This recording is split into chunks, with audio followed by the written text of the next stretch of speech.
billionaire is officially jumping into Georgia's governor's race, and he's coming in swinging. Healthcare executive Rick Jackson is launching his campaign with $50 million in ads that are already airing statewide. Atlanta News First reporter Abby Kasouris is live at Jackson Healthcare in Alpharetta tonight. And Abby, this is a major shakeup to an already crowded field of contenders.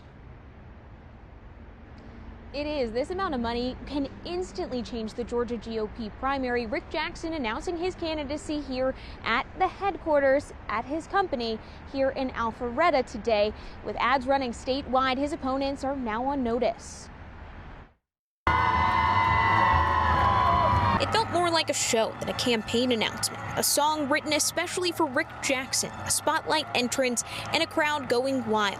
It's a cartel, and I'm coming to break it up. Jackson's calling Georgia's political establishment a cartel, saying it's run by politicians who answer to lobbyists. He says he can't be bought, putting $50 million of his own money behind his campaign, including a $40 million ad buy starting this week. I'm Rick Jackson. His first ad is already on the air, attacking Secretary of State Brad Raffensperger, comparing him to Judas. Career politicians are going to do nothing, get rich, and keep you in the dark. His message is clear: outsider businessman versus career politicians, and he'll need to work fast. The race is already crowded, 6 Republicans and 7 Democrats running for governor, and early voting starts in 3 months. Jackson's entry puts immediate pressure on the Trump-endorsed frontrunner, Lieutenant Governor Burt Jones. Jones firing back, saying voters now have a choice between a pro-Trump America First candidate and Jackson, whom he calls a never-Trumper.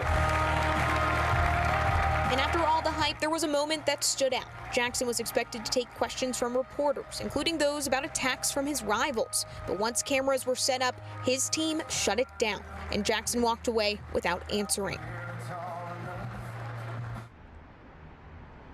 That decision not to answer questions could fuel more scrutiny, as his opponents have accused him of not being loyal to President Donald Trump, citing campaign contributions made in elections past to some of Trump's GOP rivals. Now, as for what comes next, we're looking to see if this feud with Burt Jones could escalate even further, where the governor falls in all of this. He has not given an endorsement yet, as well as President Trump's endorsement, which seems to hang out there if it could be pulled back, or if he continues with Jones as his choice of candidate.